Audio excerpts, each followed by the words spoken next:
1.1 What is living? Amazing. How wonderful is the living world? The wide range of living types is amazing. The extraordinary habitats in which we find living organisms, be it cold mountains, deciduous forests, oceans, freshwater lakes, deserts or hot springs, leave us speechless. The beauty of a galloping horse, of the migrating birds, the valley of flowers or the attacking shark evokes our deep sense of wonder.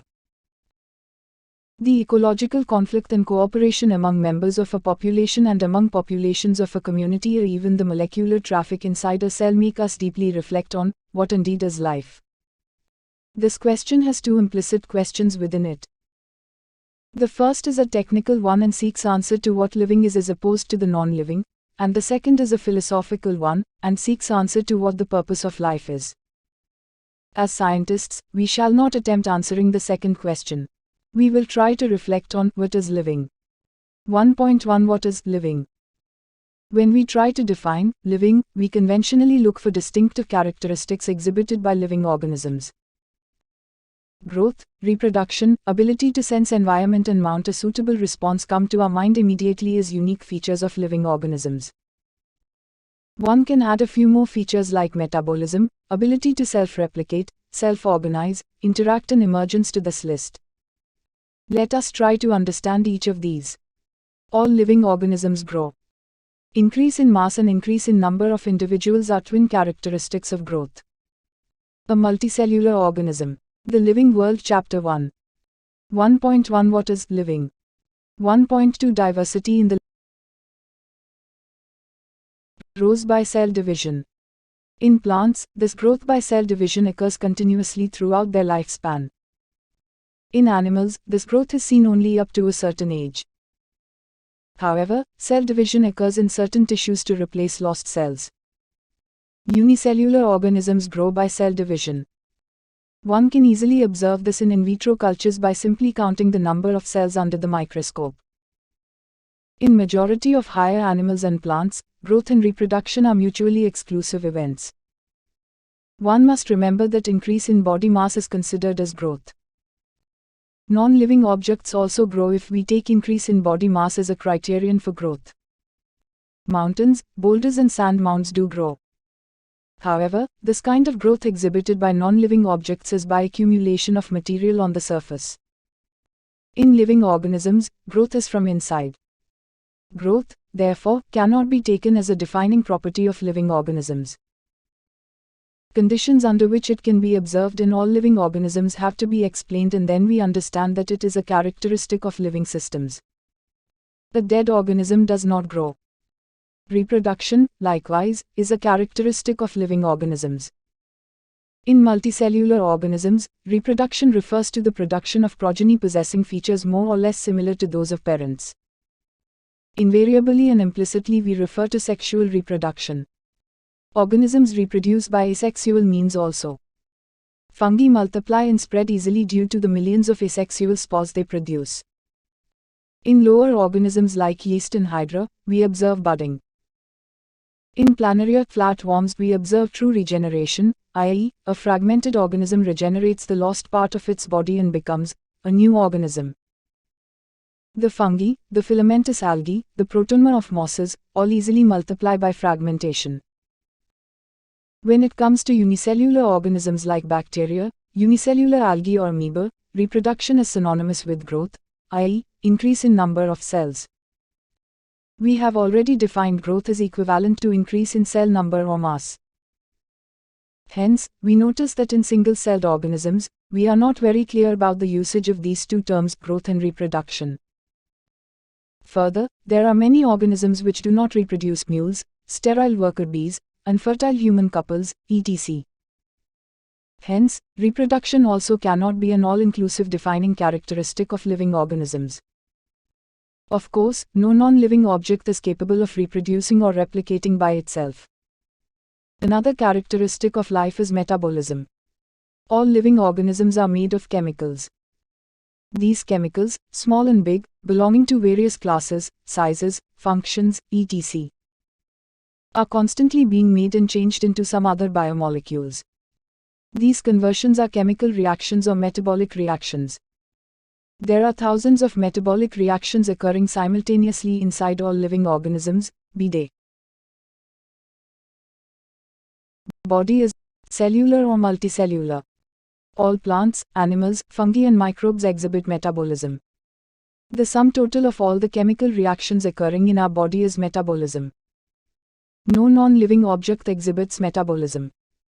Metabolic reactions can be demonstrated outside the body in cell-free systems. An isolated metabolic reactions outside the body of an organism, performed in a test tube, is neither living nor non-living. Hence, while metabolism is a defining feature of all living organisms without exception, isolated metabolic reactions in vitro are not living things but surely living reactions. Hence, cellular organization of the body is the defining feature of life forms. Perhaps, the most obvious and technically complicated feature of all living organisms is this ability to sense their surroundings or environment and respond to these environmental stimuli, which could be physical, chemical or biological. We sense our environment through our sense organs. Plants respond to external factors like light, water, temperature, other organisms, pollutants, etc. All organisms, from the prokaryotes to the most complex eukaryotes, can sense and respond to environmental cues. Photoperiod affects reproduction in seasonal breeders, both plants and animals. All organisms handle chemicals entering their bodies. All organisms, therefore, are aware of their surroundings. Human being is the only organism who is aware of himself, i.e., has self-consciousness. Consciousness, therefore, becomes the defining property of living organisms. When it comes to human beings, it is all the more difficult to define the living state. We observe patients lying in coma in hospitals virtually supported by machines which replace heart and lungs. The patient is otherwise brain dead. The patient has no self-consciousness. Are such patients who never come back to normal life, living or non-living? In higher classes, you will come to know that all living phenomena are due to underlying interactions. Properties of tissues are not present in the constituent cells but arise as a result of interactions among the constituent cells. Similarly, properties of cellular organelles are not present in the molecular constituents of the organelle but arise as a result of interactions among the molecular components comprising the organelle. These interactions result in emergent properties at a higher level of organization. This phenomenon is true in the hierarchy of organizational complexity at all levels. Therefore, we can say that living organisms are self-replicating, evolving and self-regulating interactive systems capable of responding to external stimuli. Biology is the story of life on Earth. Biology is the story of evolution of living organisms on Earth. All living organisms, present, past and future, are linked to one another by the sharing of the common genetic material, but to varying degrees. 2. Diversity in the living world. If you look around, you will see a large variety of living organisms, be it potted plants, insects, birds, your pets or other animals and plants. There are also several organisms that you cannot see with your naked eye, but they are all around you. If you were to increase the area that you make observations in, the range and variety of organisms that you see would increase. Obviously, if you were to visit a dense forest, you would probably see a much greater number and kinds of living organisms in it. Each different kind of plant, animal or organism that you see, represents a species. The number of species that are known and described range between 1.7–1.8 million. This refers to biodiversity or the number and types of organisms present on Earth.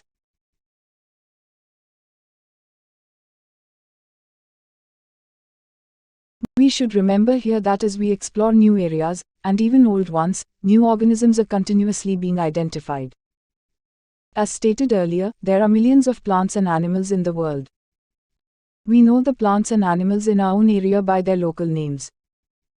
These local names would vary from place to place, even within a country. Probably you would recognize the confusion that would be created if we did not find ways and means to talk to each other, to refer to organisms we are talking about. Hence, there is a need to standardize the naming of living organisms such that a particular organism is known by the same name all over the world. This process is called nomenclature. Obviously, nomenclature or naming is only possible when the organism is described correctly and we know to what organism the name is attached to. This is identification.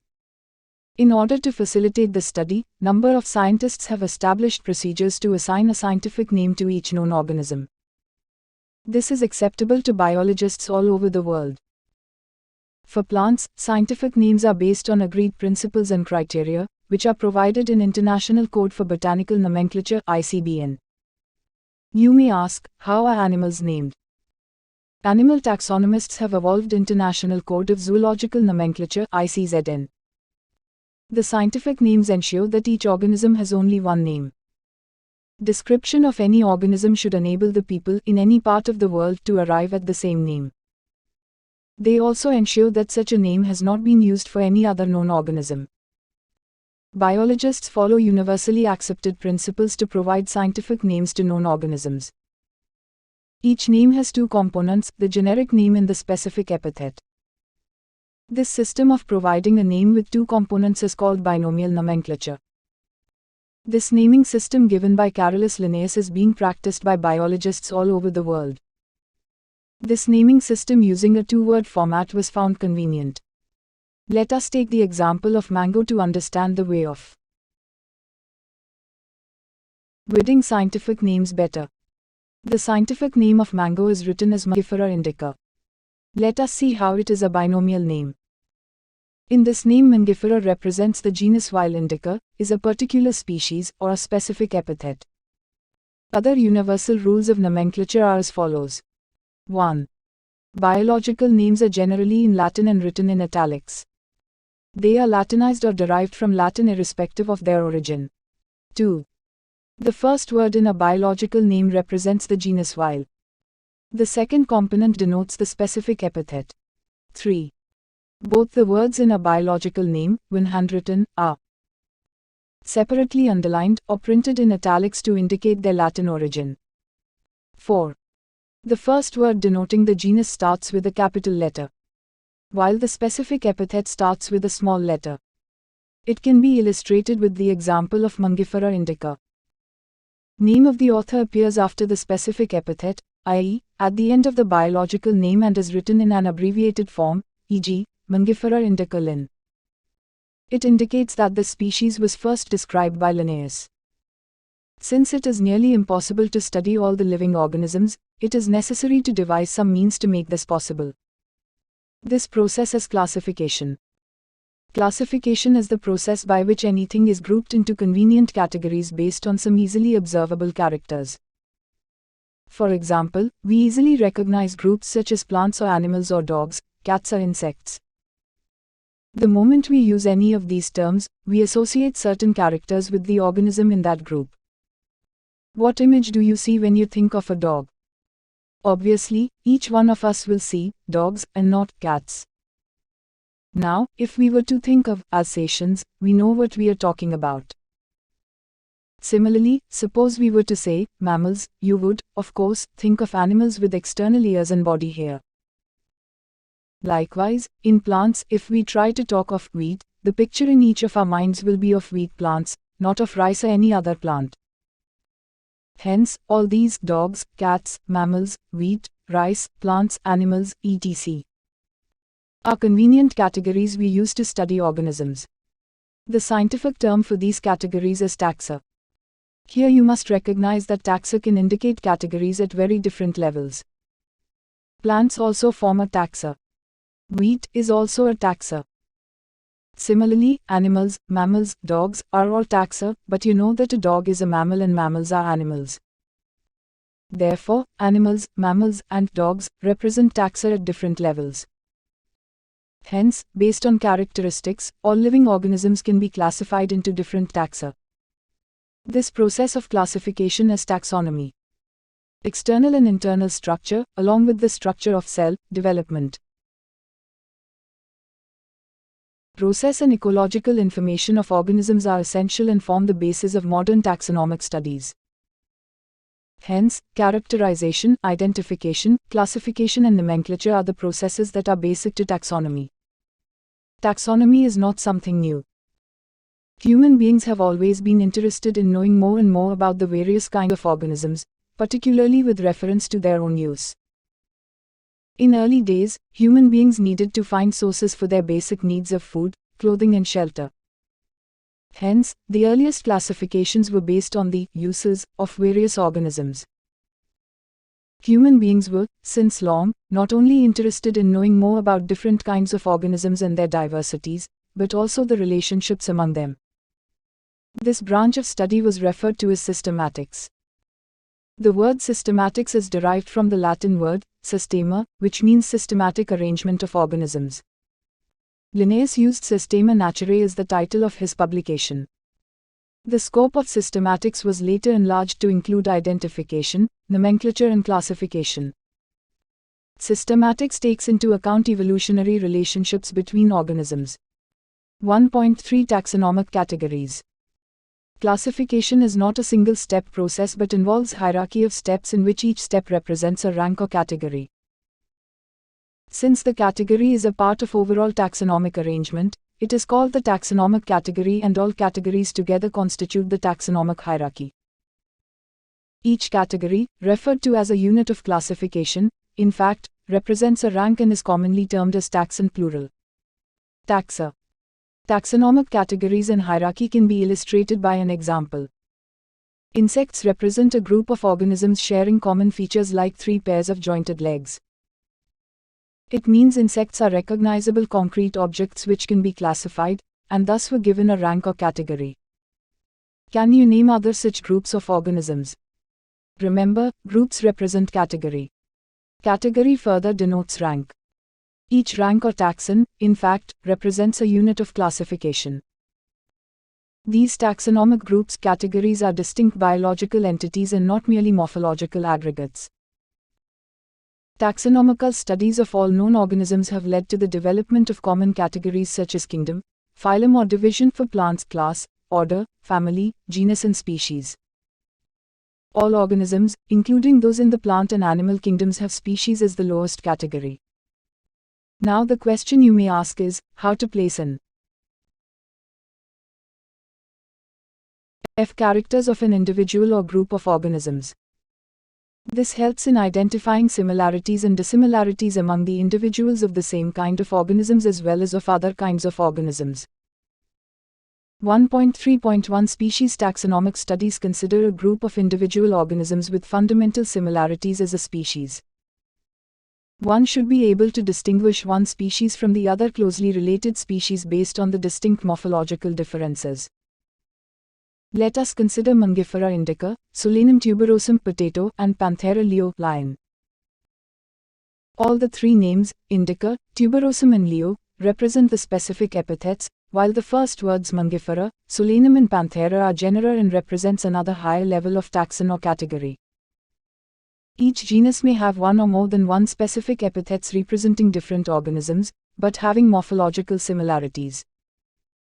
For example, Panthera has another specific epithet called tigris and Solanum includes species like Nigrum and Melangina. Human beings belong to the species Sapiens, which is grouped in the genus Homo. The scientific name thus, for human being, is written as Homo sapiens.